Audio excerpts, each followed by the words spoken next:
In pretty much every mystical series, we're told that magic comes with a hefty price. The Dragon Prince follows this same principle and has made it very clear that the dark arts require harnessing the life force from living things. So, when we see the state of Claudia after the final battle, we know she's done something pretty gnarly to get this particular magic to work. I'm Kris Carr, and today I'm talking to you about how Claudia performed the final spell in Season 3 of Netflix's The Dragon Prince. Before we jump in, some housekeeping. I want to give a shout out to our super nerd sponsor of the day, John Carmack. Thanks to everyone pitching in, we get to keep making videos. Check out our Patreon page and see if a donation tier works for you.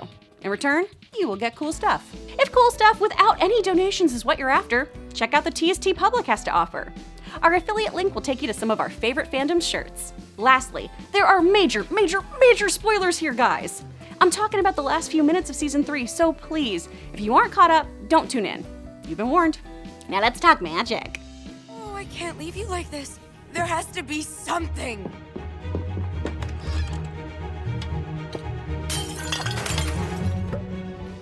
In Season 2, we saw the cost of dark magic.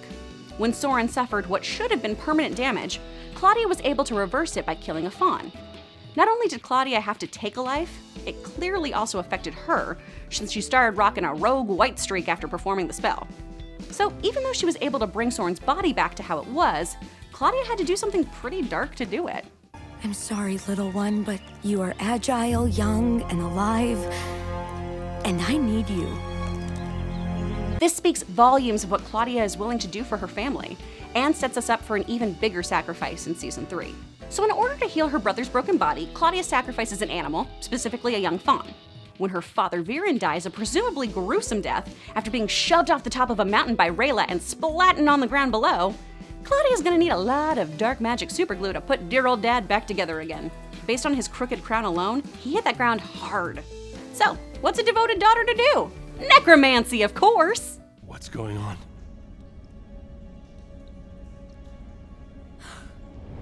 You're alive. Man, I'm not a good daughter. I would not resurrect you, Brett. I would not do this. Stay dead! No!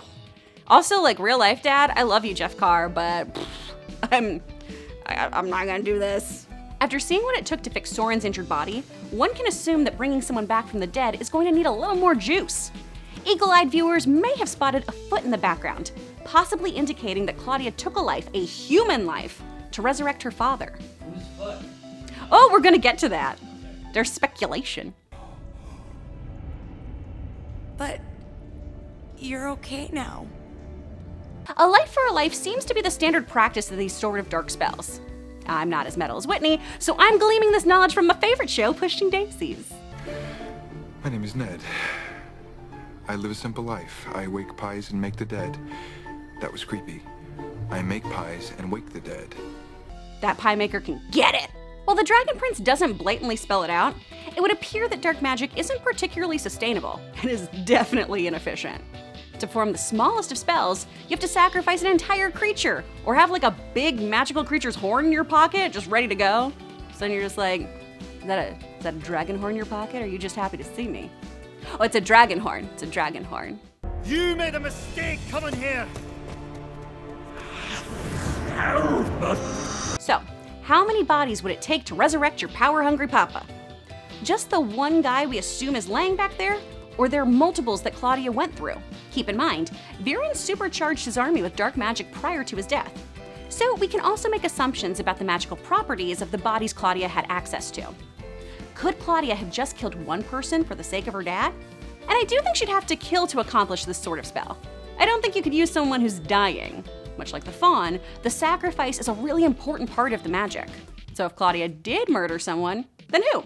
A super soldier? A resident of the palace? Well, one Redditor believes, based on the boots we see, that the body belongs to the Crow Master. 4 messages came for me and I was not informed? Actually, we searched the entire castle. We couldn't find you anywhere. Again, this is purely speculation, but I've got to tip my hat to this fan's attention to detail. We've talked about the sacrifice Claudia would have to make, but what about the actual toll this sort of magic takes on Claudia herself? There are 2 theories on what's happening to the Dark Mage Apprentice. The first is that Claudia is sacrificing her own life force when performing these spells for her family. hence the hair changing. You okay? You're gonna be better now. That's all that matters. Well, this makes a lot of sense. How better to show life draining from a young girl than making her hair go white? I do think the second theory is far more interesting. Much like how we see Viren's face change after performing dark magic to physically show his corruption, Claudia's hair is indicative of her own corruption. When Viren is taken before the Sunfire Elves, they say that he will be purified. This purification process will only affect the part of his body tainted with dark magic, though. Ugly and evil, I am not surprised. But don't give up hope. You will be purified. This implies that dark magic gradually infects and pollutes the body. So, rather than sacrificing some of her own life, she's corrupting her life force, tainting her pure heart. Claudia will do anything to keep what's left of her family together. And we know she already loves using dark magic and sees nothing wrong with it. As has been stated in the show, though, dark magic is a shortcut that comes with a terrible price. It will save your life and many, many others. It's a shortcut. We may not pay now, but we will pay the blood price eventually. What do you think got us here? If your only tool in your toolbox is a hammer, everything looks like a nail, you know what I mean? There's a lot to discuss when it comes to this epic ending, and Netflix better give me a 4th season to explain it all. I will lose it! Let me know what your thoughts are on Claudia and how she did all of her spells in the comments below. The Badias. Claudia with the Badia. Inappropriate, she is a teenager. Thanks again to our donors on Patreon, TeePublic, and you for watching. For more Dragon Prince videos, click to the left. See you, Space Cowboy.